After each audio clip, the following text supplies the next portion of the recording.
Okay, we are live. Hello, this is Sarah, and welcome to Reading Between the Lines. I'm here today with my brother, Ahren. Hello. Hello. And so we're going to talk about keeping with the theme of October and how it's creepy. My mom and I just did the witches theme, like books that we really enjoyed that have a witchy vibe. We're going to talk today about serial killer thrillers. So we've made our list of a couple that we each, well, more than a couple, three, I think each that we enjoy.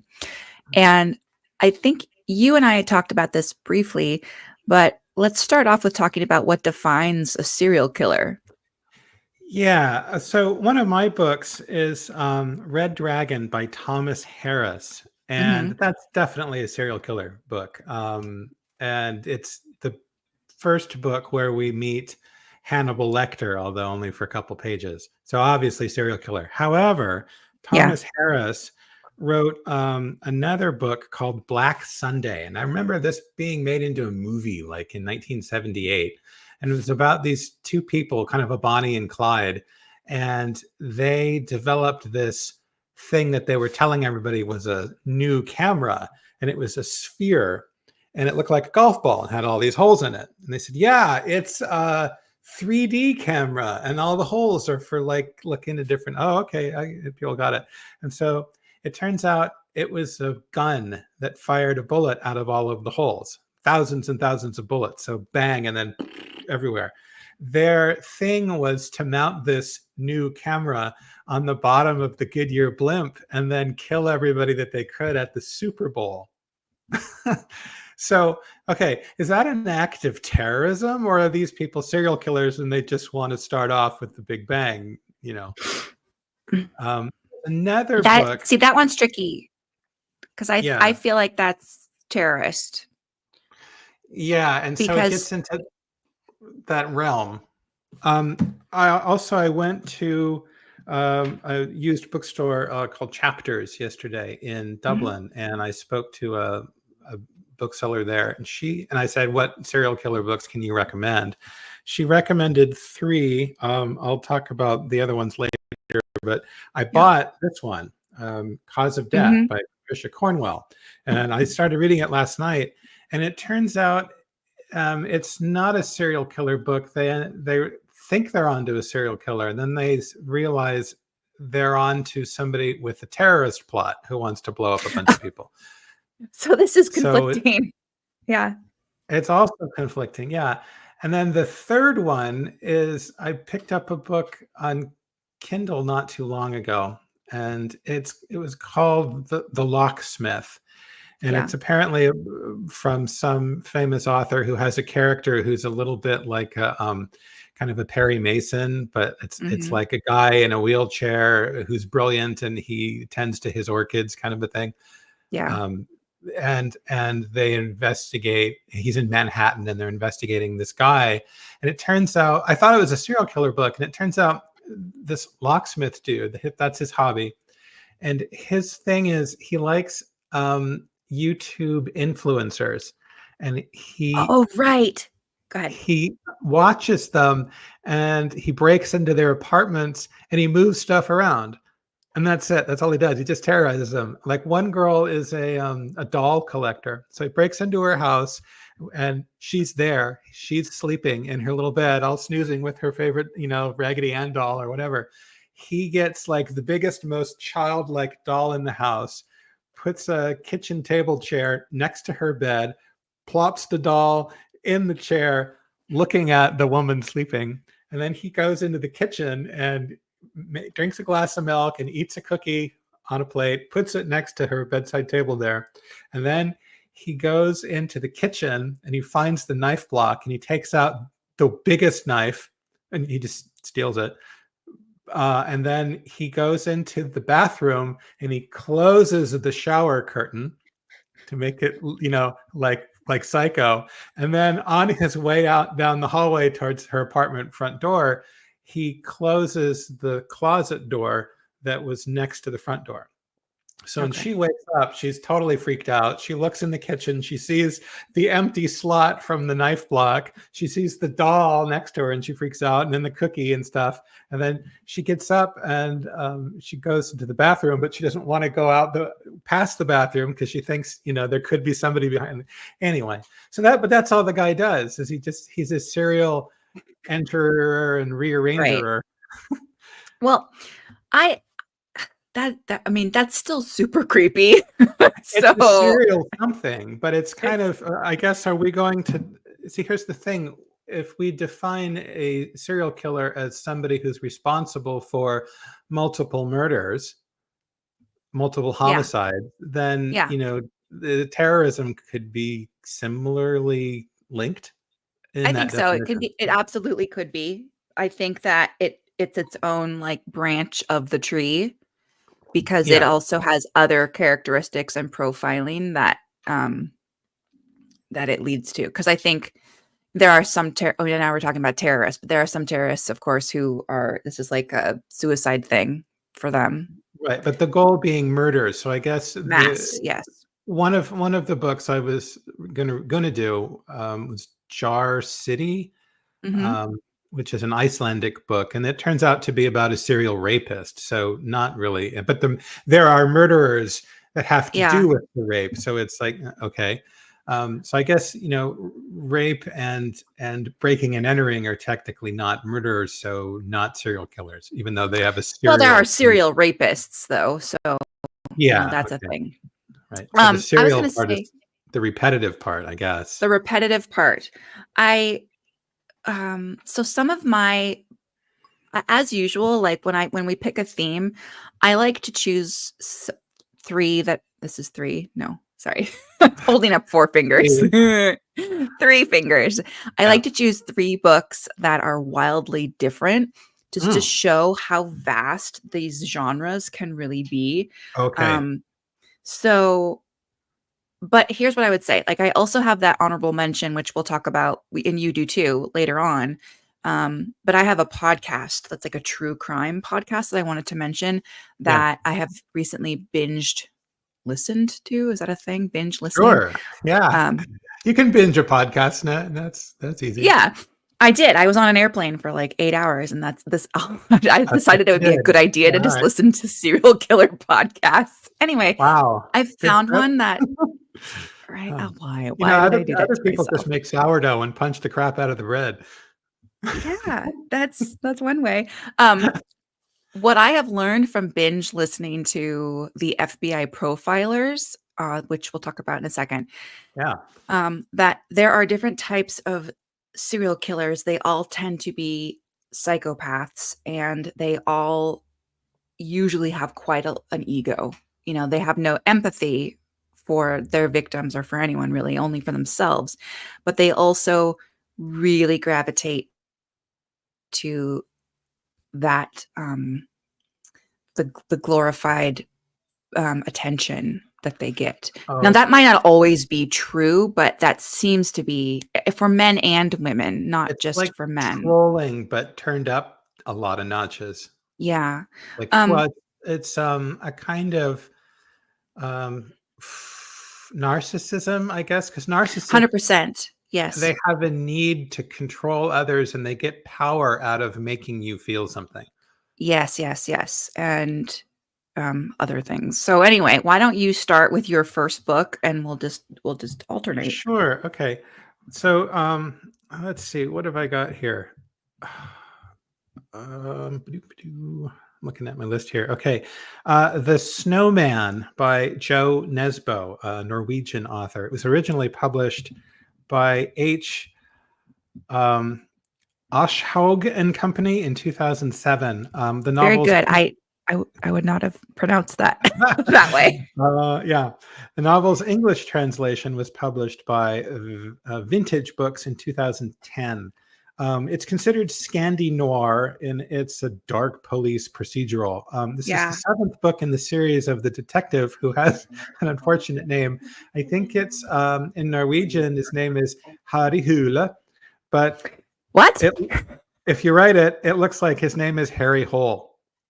Oh, I didn't know that. I've always just thought it was Harry Hole, which is like, Yeah, never mind. it's not pronounced that way in Norwegian. I think it's like Oh, hula or something. But Hula. anyway, yeah. There's also a name for a kind of bread that's sold in Finland that is actually dirty if you say it the wrong way. But Oh I won't. God. I'll tell you that Have later. have we Not just safe for embarrassed podcast. ourselves in front of all of the Scandinavian, all zero of our Oh, I'm Scandinavian sure. I'm listeners? sure. Okay. Yeah. Um, So anyway, seventh book in the series of detective named Harry Hole. The book was made into a movie with Michael Fassbender that came out in 2017. The book was considered excellent. However, the movie did not get good Oh, reviews, which is unfortunate. I actually enjoyed the movie too, but I haven't seen it. you haven't. Yeah, I it's didn't worth a watch. So, I didn't um, know. Is it a fairly newly done well, movie? 2017 was when that movie Okay. came out, so that's recent for me, I guess. If you're over 40, anything from, Seriously. 2000 to now is new.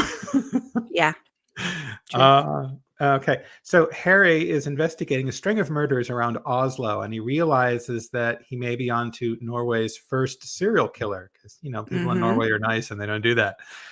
And Harry has previous FBI training, and so he recognizes similarities between several murders that he's investigating, where the victims are single mothers and a snowman was built at each murder scene. Mm. So, all of these Scandi noir books get into, the Dexters, the forensic pathologist who discovers Yeah. something interesting, and there's another book that Jar City is based on that. It's a forensic investigation about a serial rapist, and all of the children from his rapes have a genetic disorder in Jar Oh, City. So, getting back to this one, the Snowman, okay. there's a similarity there too.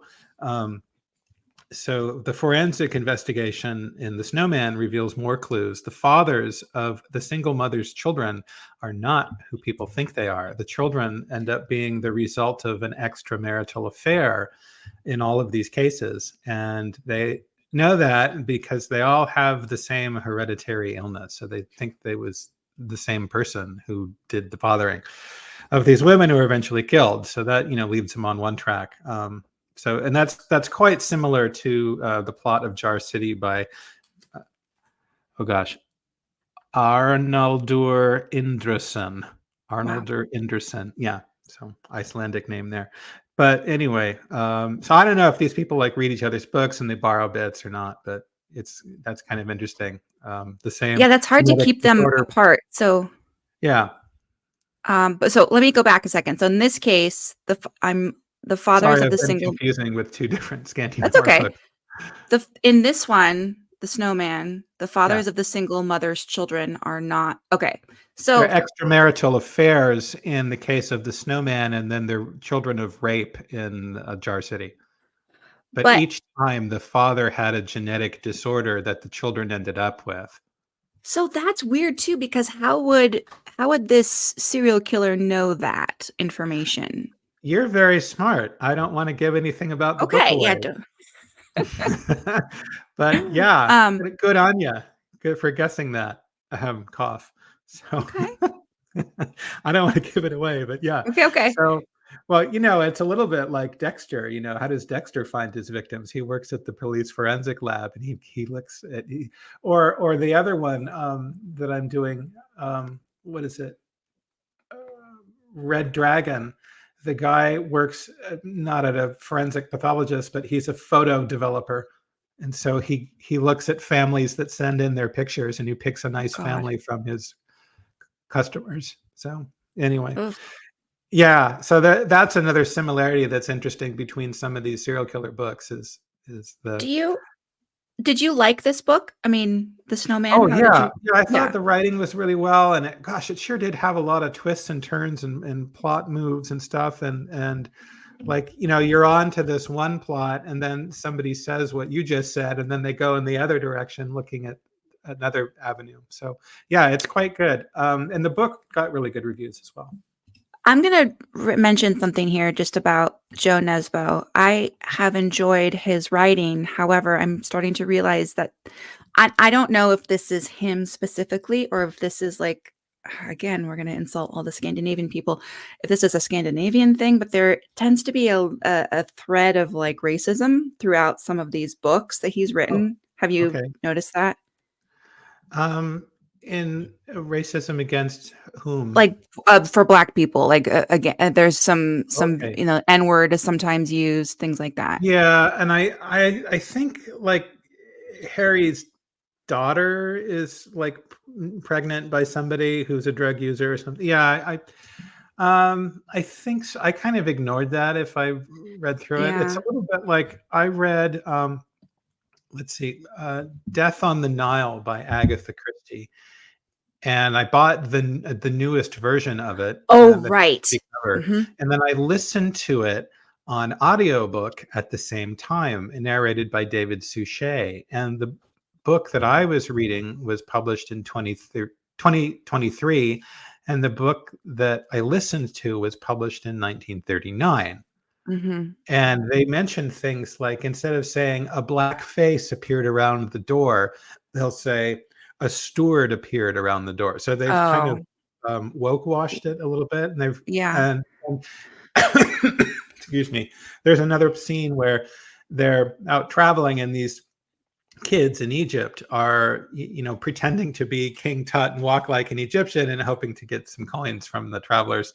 And Agatha Christie says a group of Nubian faces. She describes the kids as Nubians, and then Yeah. the Woke Wash book just says a group of local children. So I just thought that was kind of interesting that they've sort of edited Agatha. I didn't think those things were offensive. I mean, I have not read Jo Nesbo's books, but I have listened to them, and I yeah. think I didn't remember like the N-word being used in the audio version. So now I'm wondering if that's kind of the same thing that's happened. Like this was cleaned up a little bit Yeah, by so between so the print book and then an audio version, well, it's the reverse for your case because the book came out and then later somebody kind of edited it out, the parts that they didn't want to seem offensive in the later audio recording. It happens. I guess that's kind yeah. of a regular thing that's done I now. guess my point is I'm not sure. I mean, maybe this makes me, ugh, we're going down a rabbit hole.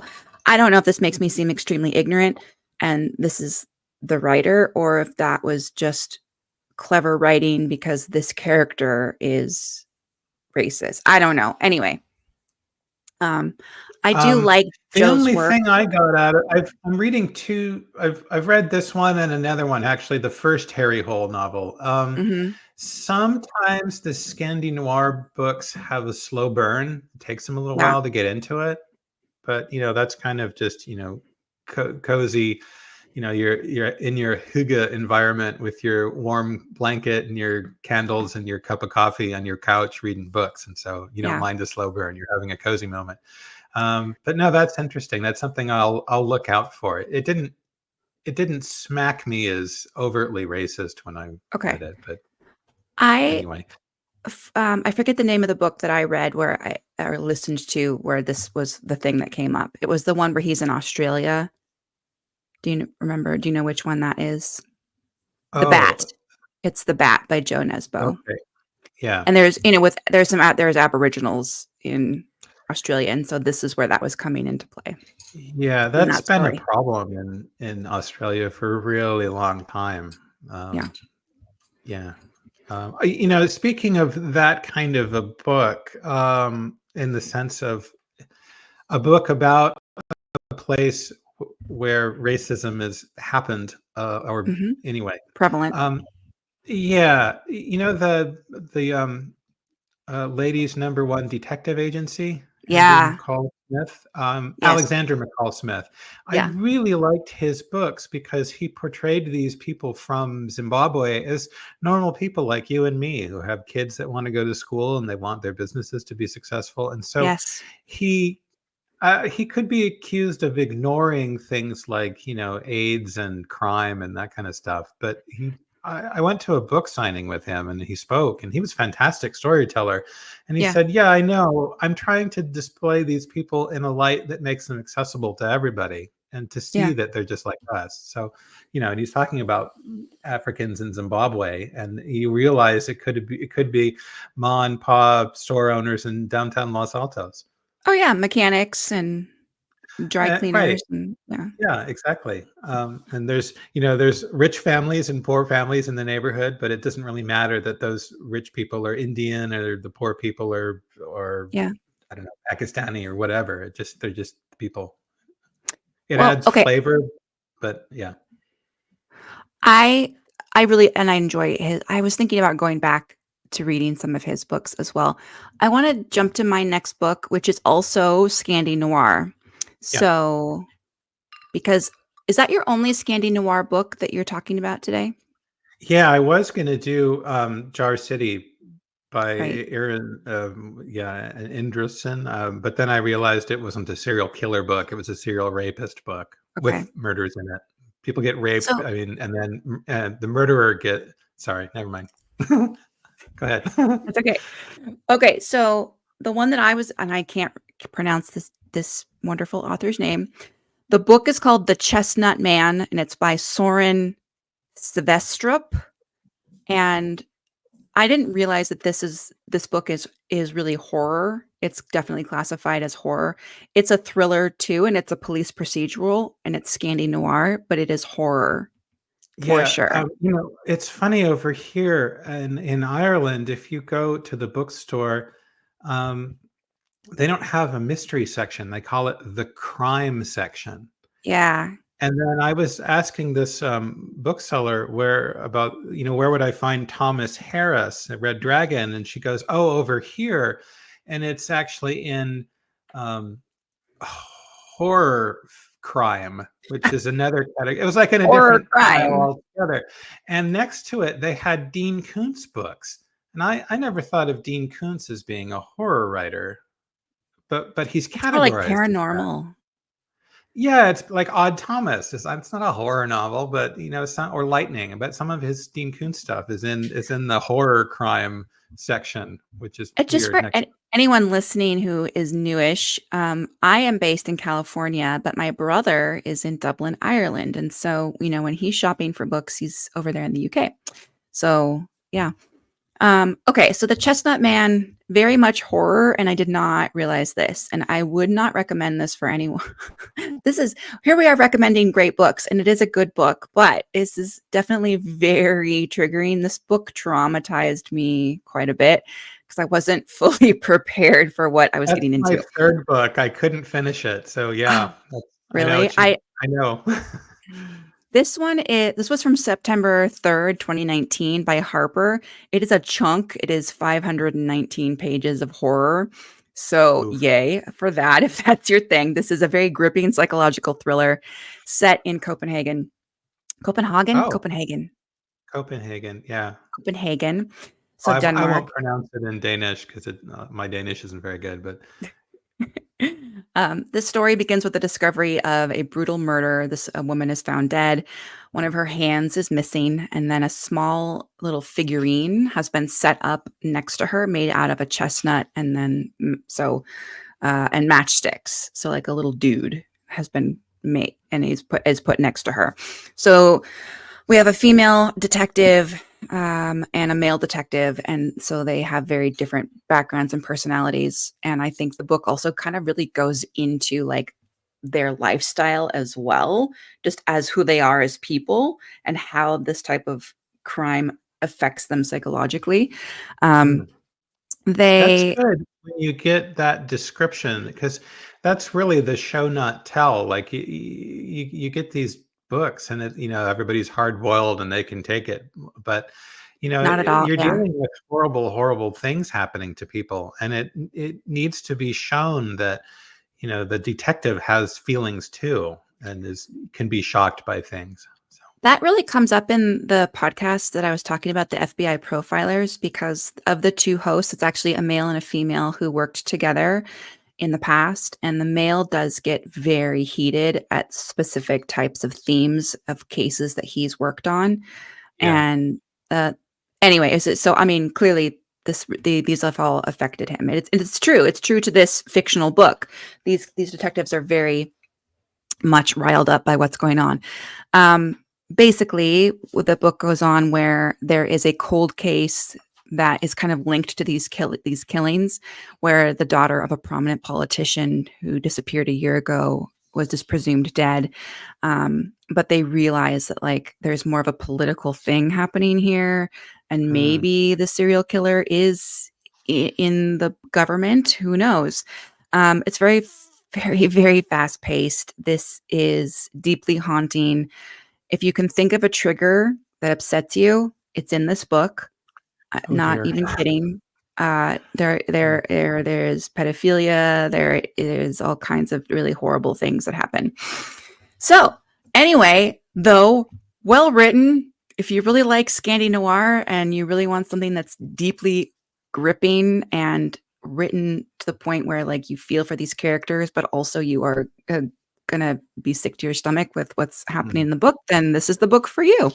So it's the ghost pepper of Scandi noir. Like This is the ghost pepper of Scandi noir. Like if you can take it, good God, you are a strong, strong human. Yeah. Yeah. All right. What's your next one? So the famous book, Red Dragon by Thomas Harris, released in October of 1981 by G.P. Putnams and Dell Publishing. So the book is the first literary appearance of famous serial killer Hannibal Lecter, made famous from the Silence of the Lambs movie with Jodie Foster and Anthony Hopkins. It's also famous for the Hannibal TV series with Mads Mikkelsen and Hugh Dancy, who plays Detective Will Graham. Oh my God, I live under a rock because I did not realize that there was a TV series and that has Mads and Hugh. These are great actors. And wow. I think Lawrence Fishburne, Morpheus from No. in it too. Oh, Yeah. Lawrence has my heart forever. Yeah. Okay. Okay.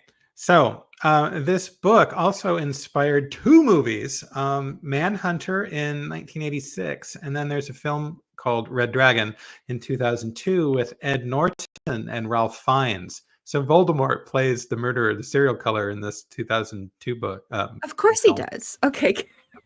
Yeah. Yeah, he's creepy. And there's even a skit. I mean, this is so famous that part of this movie was parodied in South Park, where really there's a guy who captures a reporter and tapes him to a wheelchair and then shows him a slideshow of his victims. And every time he goes click, he goes, "Look, do you see? Do you see?" You know, and anyway, yeah. So South Park even did a little skit on it.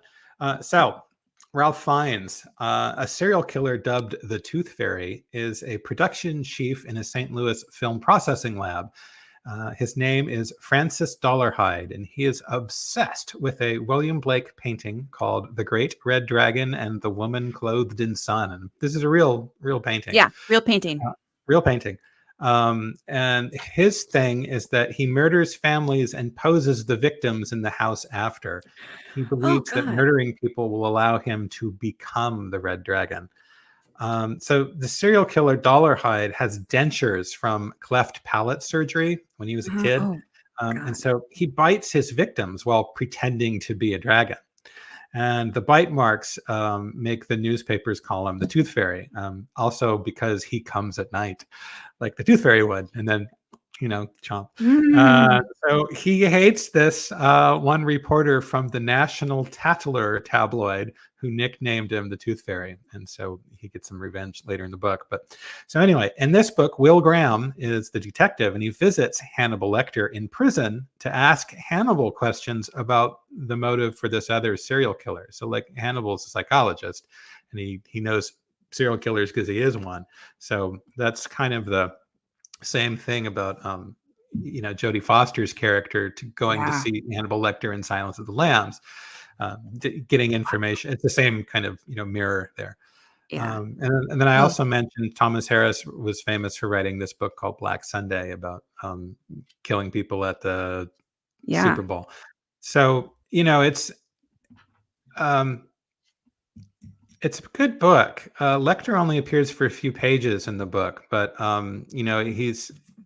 this is the precursor to Silence of the Lambs, basically. So, you know, Interesting.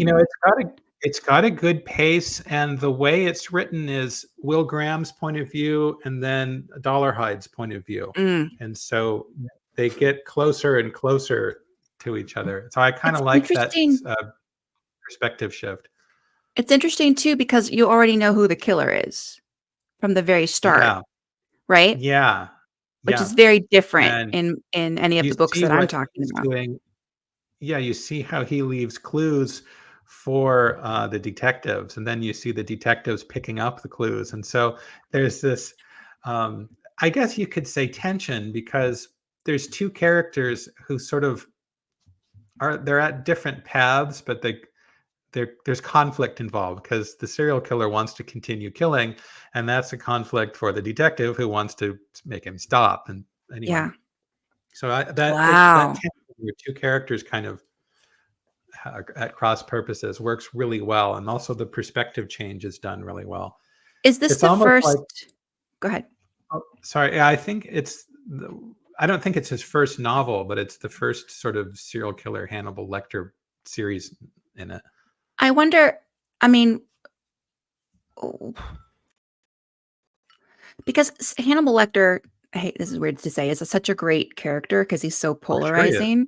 Yeah. Um, this is like Well, the first creation of him, and then I wondered if the author is like, oh my gosh, this we should definitely write more about his background. Like, how did he end I up in think jail? so. I think he kind of had this character in mind, and Yeah. then for his next book, he thought, okay, I'm going to do the story about this other guy, because he's still been cooking in his brain. So, you know, the Hannibal character. All What right. can I do with Ugh. this? Yeah. So, Cool. okay, All right. your next I'm one. gonna jump to a Korean author. I've talked Okay. about this before, so I won't go into too much detail about this one, but it's really a favorite of mine. It is, I would say it's definitely a thriller. It is, I don't know if I'd say it was horror. I guess it is, but it's definitely murdery. Anyway, um, it's more psychological for sure. Like that is what's really gripping. So this is Yeah, called The Good Son by You-Jeong Jeong, and Yoo-Jeong is considered the Stephen King of Korea. So that's with a fantastic. I really like yeah, how Western culture is sort of discovering Korean media, and it's fantastic. You know, like with the yes, soap operas now, and yeah, books. 100%. And so this was published in 2018 by Penguin Books. And I've described this before. This is a really chilling psychological thriller. It follows a character, a young man who's maybe like in his mid 20s. He wakes up from a nightmare. He gets up and goes into the kitchen and he finds his mother's lifeless body lying in a pool of blood. He cannot remember hearing anything in the night. Whatever happened to her didn't wake him up. He can't actually remember any of his evening the night before. Um, and so you realize that you learn more about this main character, and you start to sympathize for him because he is ill. He has seizures. Um, he lives with his mom because he has seizures. Like he needs to have supervision. Um, he tries to embark on this tense and really desperate journey to piece together like what in the hell happened. Um, and so you kind of there's a bit of a nonlinear timeline because you also know that he has a brother, and he has these seizures that started as a child, and you're learning more about the the lives that he and his brother led. Um, it really keeps you on the edge of your seat. It's really complex, and um, you in a way like you start to empathize a little bit with our main character. um anyway, but again, this is a serial killer novel in that there becomes a string of murders, and it's not necessarily gruesome how they were murdered, but rather how the bodies are then dealt with afterwards, Oh, just I see. because of how like this particular killer wants to have this like clean cut from what he or she did versus the actual crime. Does that make sense? Like out of sight, Yeah. out of mind, like it didn't happen. It sounds a little bit Jekyll and Hyde, where, Yes. Dr. Jekyll doesn't remember what Mr. Hyde did. This is exactly that. I should have thought of that. Yes, this is a modern Dr. So Jekyll then and Mr. Hyde. you could consider it perhaps an unreliable narrator story. Very much. Yeah. There's a movie. It's one of these sort of film noir detective novel movies that I want to watch. And it turns out through the thing that the guy is just having these psychotic episodes, and he's investigating himself. So yeah, it's kind of That's interesting. crazy. Yeah. So Okay, your turn.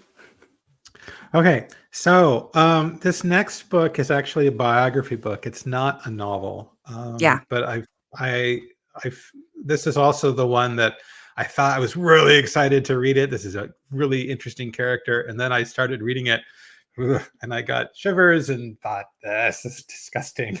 This is really real life, isn't it? Reading this book made me feel dirty. And then after spending a little time with it, because I got it through interlibrary loan at Cal Poly, because I worked at the library. And then, it came and I'm really excited. And then I started reading it. I gave it right back, just send it right back to whatever college it came from in Texas or wherever. I was like, I don't like this. So, yeah. And so it's called The Iceman, Confessions of a Mafia Contract Killer by Philip Carlo, 2006, St. Martin's Press. And I actually emailed Philip Carlo and had a little correspondence with him about Richard Kuklinski, which is the subject of this book, because there was a photograph in the book and I couldn't quite make something out. So I emailed him and I said, does he have a tattoo on his hand? He goes, on the back of his hand. Yeah, he has. So Kuklinski was interviewed in prison by Philip Carlo, and he has a tattoo on his hand. And when I asked, what is that tattoo? It's the angel of death with a scythe behind an 8-ball. Like, oh. Sure. Okay. Lovely. So anyway, I'll read you the just Amazon to be clear, like blurb. this is not, you thought this was a fiction book and you realized that this was a biography. No, I knew it was a biography. I just thought the character of Kuklinski was an interesting serial killer, but then the book was too graphic, telling you about what he actually did, and I didn't like it, and so I gave the book back. So this is, got it. It's a real serial killer who was interviewed. So the Amazon blurb says, Philip Carlo's The Iceman spent over 6 weeks on the New York Times bestseller list. Top mob hitman, devoted family man, doting father for 30 years, Richard the Iceman Kuklinski led a shocking double life, becoming the most notorious professional assassin in American history while happily hosting neighborhood barbecues in suburban New Jersey. Yeah. So there's also a really good YouTube video where a professional psychologist, doctor interviews Kuklinski, and he tells him, look, you are a psychopath. This is what psychopathic people do, and this is how they feel about things and how they don't feel about things. And Kuklinski was actually quite moved speaking to this doctor, and it was like, he actually thanked him. He said, thank you for telling me this, because I've always wondered what's wrong with me, and nobody's ever really described it, and now you have. So you've given me something, So that was kind of sad. It was like somebody with a serious illness that finally got diagnosed, but after way too late. So Kuklinski is a true psychopath. He only seemed capable of feeling two emotions, that of love and that of anger. Like he would get so pissed off if anybody insulted his family. Like he actually killed somebody in a car doing that. They were driving, and Richard was driving, and his buddy, his partner, was in the passenger seat of this van in New York. They were going to go pick up a body that they had killed. And his partner said some insult about his wife's cooking not being very good. And the guy was just like, I'm done. Took out a revolver and shot the guy next to him. I mean, that was just like one of, dozens of little, oh yeah, that's how I killed that guy in the book, that I was just like, oh. So anyway, he gets his start working as a film duplicator. And on the side, he starts copying porn movies for somebody in the Mafia. So over a span of 30 years, he runs a burglary ring, he distributes porn, and he does these contract kills for the mafia. He actually killed the head of the Gambino crime family, and he Yeah. was hired by John Gotti to kill a neighbor who ran over Gotti's child. Jeez. So the thing about him, this was what made the book kind of unreadable, was that for a price, he would make the victims suffer extra. And then he describes what that is. Like he described taking somebody out to a cave in upstate New York and tying them to a chair with dry rawhide cord. Oh, right. No, wait, I'm sorry. No, It's wet and then it dries. he wetted the rawhide cord because then it's stretchier, Stretchy. and then as it dries, it gets tighter and tighter, and so that was Yeah. painful. And then he set up like a video recorder and studio lights in this cave where he knew there were rats, and basically the rats could tell, oh, this guy, he's bigger than me, but he can't do anything because he's all tied up. And so he videoed the rats eating this victim and then Good gave it stuff. to his people who hired extra to watch the guy be in pain. And he said those people like looked at 30 seconds of that video and they're like, I No can't more. even. And those were the hardcore mafia dudes who hired him to do the hit. And they were kind of like, geez. So anyway, Kuklinski had a wife, two daughters and one son, and they lived in suburbia in New Jersey. And so he would get in his nice car and pretend to go to work in the morning at his insurance company or whatever he said he was doing. But then he really went around doing burglaries and murders and stuff. He collected It's interesting. debts. Yeah. Go ahead. Sorry. No, he collected debts and did, the usual mob enforcer stuff. And he stated that he had killed over 200 people. Wow. Yeah. That's a lot of people. He came from an abusive background where his father was like a railroad brakeman and his mother worked at like a meatpacking plant. And his father beat him and his brothers with like a broom handle and was very violent. In fact, his father was so violent that he actually beat his older brother to death when his brother was 7. And then his mom lied to the police about it and said, no, the kid just fell down the stairs. His other brother became a convicted rapist later in life. But anyway, Kuklinski was called the Iceman because he would cut up victims' bodies and then put the parts in freezers and then wait months and then dispose of the parts so that the police could not get a time of death. Yeah. So anyway, I read some of the descriptions of the murders in this book, and it was really too much. I felt Too gross much. and returned the book. So yeah, that was too real. Well, this is a good segue into that podcast I keep talking about, in that what I find interesting about this book, about this particular killer and being a psychopath, that he was so protective of his family, because typically that is not something of value to a lot of the killers that I have, like real killers that I've read about, where their family is extremely disposable and they easily are happy to kill their children. Yeah, that was the only thing that Kuklinski cared about, was his family. That's strange.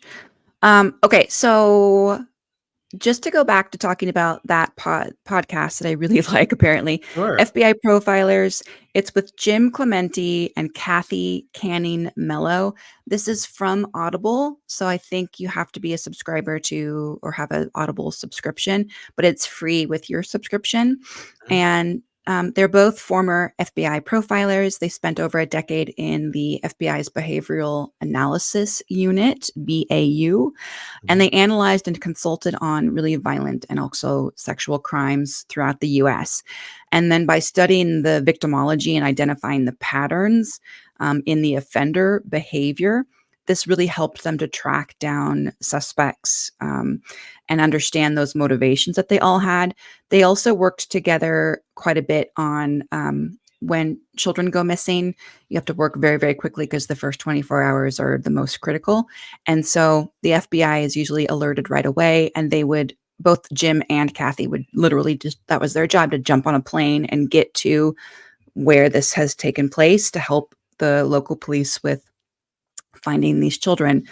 And in the series, they revisit. So the whole podcast in the series, they revisit cases that affected them the most, and they Okay. share kind of like background information about the investigations and how profiling helps bring justice to the victims. And they didn't. I mean, they cracked every single case, but not always in time. Oh, right. And Okay. so what I had said is like the subject matter is of what is left unsaid um, in these cases, because so you can listen to this podcast and it's not terribly graphic or horrific, but what is left unsaid, especially in the cases involving the children, for me, that's the worst. It's kind of left to your own imagination, and it's Yeah, and that it's probably important to separate, these bad things that happen to real people from the bad things in the books. I yeah. think I mentioned in a previous podcast, there's a technique of writing that can be very dangerous. When you're writing a protagonist, you withhold what the protagonist wants from the reader, and the reader develops sympathy for that character. And oh, I want to fix this problem in my house, and then I try to fix it myself, and the problem gets worse, and then I try to fix the next thing, and the problem gets even worse. And so fixing my problems becomes just that carrot dangling out of reach of the reader. And so the reader really wants to see that character succeed. And that's fine if it's a good character. But if your character is the serial killer in the book, then that you run in the danger of kind of liking the serial killer and wanting to see them win, which is not, it's sickening to think about. I would say that in all of the books, oh, I think I forgot to mention a book.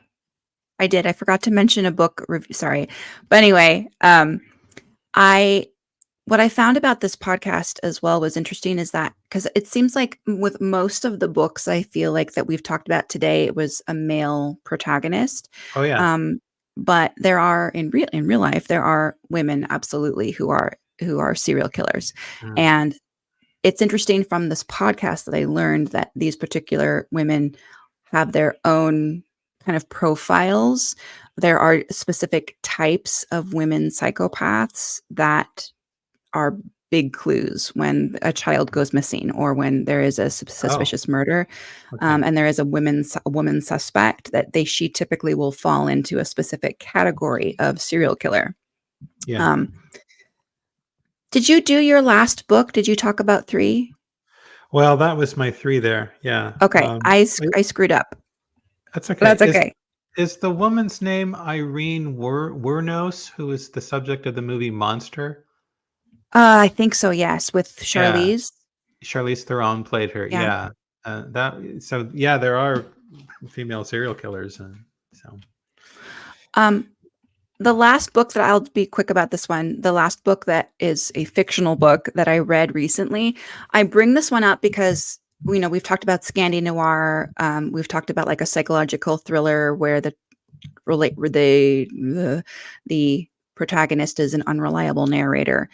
This next one is like a serial killer trope. I kind of want to call this like pop thriller, meaning it's a thriller wrapped up in rich people behaving badly, and there's an exotic vacation theme, but it's still a serial killer novel. I think this is kind of decorated in a yeah. way by the writer or the publishing team to be attractive to people to buy because it's got like the Maldives.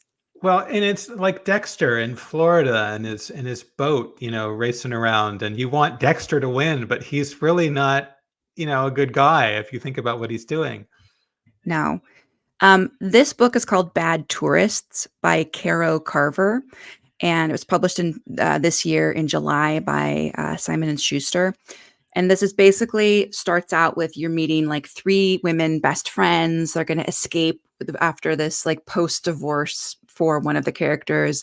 One of them has a ton of money, and so she's footing the bill and taking all of her girlfriends to the Maldives, just as like a bonding girl power kind of a thing.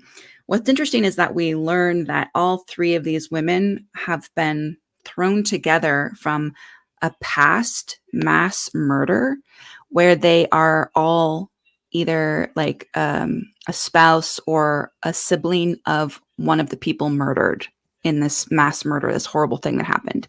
And that's how these three women know each other. Okay. Oh, wow. And then we kind of learn that, somebody's lying. Somebody is not a good person. And in this case, I will kind of give it away that the main character, one of the main characters, is a woman, and she is the serial killer. And it's interesting to learn like her background and what motivates her. Have you seen what? It's not the first one. I don't know if it's the second or the third. The Knives Out movie, where Oh yeah, I love those. the woman That's owns the sort of grand island and a big house, and then she invites all these people out for a party and then knocks them all off. Yeah, this is a little similar to that. Did you have more honorable mentions? Yeah, I did. I had a couple. So the honorable mentions, this woman at Chapters was really helpful. I had a nice conversation with her, and she recommended some books. So it's nice, to know somebody who knows books, who can answer this. I asked her specifically, can you recommend serial killer books that you've really enjoyed? And she's like, oh yeah. First one she said was Along Came a Spider by James Patterson. That's from 1993. And we didn't have that in stock, she said. And she brought me another book. It's called The Priest by Gerard O'Donovan. And then that's from 2010. And that's about a serial killer in Dublin. They did have that book in stock, but it was over 500 pages. And I'm like, oh God. I mean, come on. Yeah, it's like a lot. It's a lot. I didn't buy that one. And I bought I know that the Patricia James Cornwell Patterson book. Oops, sorry. The James Patterson book, I know that our grandmother really enjoyed that one. Along Came a Spider. Yeah. Apparently he's a really good author and he's quite popular and quite well known. I don't believe I've read any of his stuff yet. So hooray, there's another another series I can jump into. And let's see. What were you showing? I'm sorry. Oh, yeah. And I was showing Patricia Cornwell, Cause of Death, but that turned out to be not a serial killer book. It's about murders that they think is a serial killer, and then once they get into it, they realize there's a terrorist plot instead. So okay. So that gets into the kind of serial killer fake out kind of thing, where like The Locksmith. I thought that was a book about guys breaking into these people's houses and killing them, but no, he just rearranges their stuff and goes tee. So weird. Oops. So, and then, well, in that book, The Locksmith was kind of fun because another murderer, bad person, catches him breaking into her house. She's like, weird. I know everything about you, and I am going to make you go to jail for the rest of your life unless you do something for me. Dun dun. So that's kind of interesting. And he does it. He does the thing, but it's not really a serial killing at all. So I don't know. I don't like books that fake you out, like that they promise to be a book about aliens and then it turns out the guy's really schizophrenic and just imagines them, that kind of thing. That's the book that mom bought. Well, mom was with you and she bought me this book that everybody was reading on the tube in London. It was Butter. It was a Japanese book. Oh, and it was about a female serial killer. But really, this book is not really about that. It's more about like women's empowerment and feminism and a view on how society looks at women in Japan. And I was like, where's the murder? Okay. Well, it's a little bit like sometimes you can give something away. Like I was reading a list on time travel movies on Wikipedia or something, IMDb maybe. And I was like, wait, how come this movie's not in it? And then I realized that would be a spoiler if you said, oh, by the way, this is really a time travel movie. So, yeah. Or actually there was supposed to be a movie about another thing, a movie about androids, and the guy isn't an android. He's just a drugged human who thinks he's an android. So it wasn't in the list of android movies. And I'm like, well, wait, how come I still think it should be considered though, but I can see your point. Because that's the premise of 95% of the movie, the guy's like, a robot and then he bleeds and he's not. So it's like, okay. But I think, these books, they're thrillers and they promise to be about a murder, but they don't promise to be about a serial killer. So there's nothing wrong with Patricia Cornwell, I wanted writing to what she wrote. mention one last book because, again, like really going through different types of serial killer novels. Agatha Christie, which I think you mentioned Agatha earlier, but so she wrote the ABC Murders, which I haven't read, but that I have one, that too, and I haven't read it. oh, see, yeah, I bet you have a really fancy, nice edition of it. I do. Mom and Uh-huh. Dad gave me the Folio Society book when I asked for it, and I still need to read it. So Well, sorry, this Mom. is about a serial killer that is leaving an ABC railway guide besides each victim's body, and he's starting Oh, out with like interesting. Alice Asher is murdered first in Andover, and then Betty Bernard is strangled in Bexhill. So, That's Hercule brilliant. I love Poirot Agatha is, Christie. yeah, she's on this, and it's sort of like what was her that other lady who wrote books? A is for Sue Grafton. adultery and Sue Yeah. Grafton, yeah. What did you say? A is for poultry? I said adultery, but I Oh, was like, what's it? I don't know. I don't know what this book is called. poultry. I heard poultry. Sorry. Anyway, those are all the books that I have about serial killers that I would recommend. R is for chicken. Yeah, those were good. Yeah, it's unfortunate that she died. I think did she get why she wanted to? She said Yeah. when she wrote A that she knew she would die by the end of the alphabet. And I think she got cancer or something and didn't finish Yeah. Z. I'm looking So, it up. mm. A is for Yes, alibi, not, yes. yeah. And her what is her name? Kinsey Malone is the name of the detective, and she drives Yeah. kind of a beat up old blue Volkswagen Beetle and lives in a garage. And I like these She runs 3 characters. miles a day in the Yeah, these morning. characters that are kind of sad sacks and a little bit like some of the Yep. Scandi noir characters, like this one from Jar City. That character, the guy has like a terrible smoking habit, and he's like, I think it's several times he goes to his doctor, and his doctor says, "Yeah, you're about to die. Stop smoking." And he's got this terrible relationship with his ex-wife, and both of his children hate him, and so it's very kind of human, these Yeah. characters, but they do these great things and they solve these murders, but everybody else they can't get along with. I think in Sue Grafton's case, that like a psychic told her that, or was this like I the just told her Windsor? that. I thought so, or maybe I'm thinking about the Winchester Mystery House lady who had to keep putting rooms on the house because she thought that would keep her alive. I don't. Yeah, Sarah Winchester was afraid that the ghosts of all of the people killed by her husband's Winchester repeating rifle would come and get her. She was also really Um, into the occult and was a friend of Jane Lathrop Stanford. And at yeah, Winchester Mystery House, there's like this cupola room that has like Stephen King would love it. It's got like spider webs in the stained glass and stuff. And that was their tarot and seance room. And can you imagine, Jane Stanford and Sarah Winchester having, tarot readings and tea and seances yes, at the I Winchester can. house? I would love. I love this. I had a bad feeling about that house every time. Like there was a movie theater next to it, and I would park there, and I could have sworn like somebody was staring at me from a window of that house. And Oh yeah. I had a bad feeling about that house. And then I tried to avoid driving past it because twice I got a flat tire driving down 280 next to that house Really? Well, across from the house. Yeah, I passed it, and I got it. And twice in my life I've had flat tires at that location. you should watch the 2018 movie Winchester. Okay. It all takes place in like San Jose, California. Mm-hmm. It's got Helen Mirren and it's Mm-hmm. got that Irish guy. I can't say his name. Finn something. Anyway, it's really really good. So anyway, Cool. Yeah. yeah. I mean, I'm not usually a suspicious person, but I had a bad feeling about that place. And we It's used to a go that's there as kids, third grade would have a field trip to the Winchester Mystery oh House. yeah. And as a kid, it never bothered me. But as an adult, I thought that place was creepy.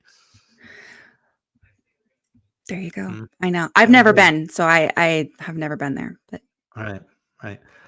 Yeah, that's all of the books I had. What do you want to do for For future? next time, I had a list, Okay. and I on my whiteboard, but I erased it.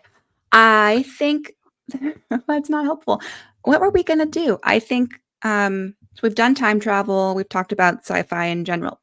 Um, I do love We androids. haven't really done seriously Scandi Noir though, because I wanted to do a girl with a dragon tattoo, for example. Stieg Yeah, we could Larsson's do girl. more Scandi Noir. I don't have as many. I might need to read a few to Mm, catch up because I don't have sure. it. I mean, I what my concern is like I've read the same books that you have read.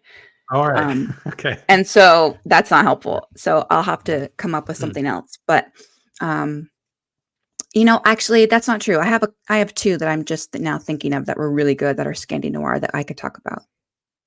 Okay. Or do you have So fantasy novels that you really liked? Like we could totally go down, The Hobbit and Lord of the Rings and all that stuff.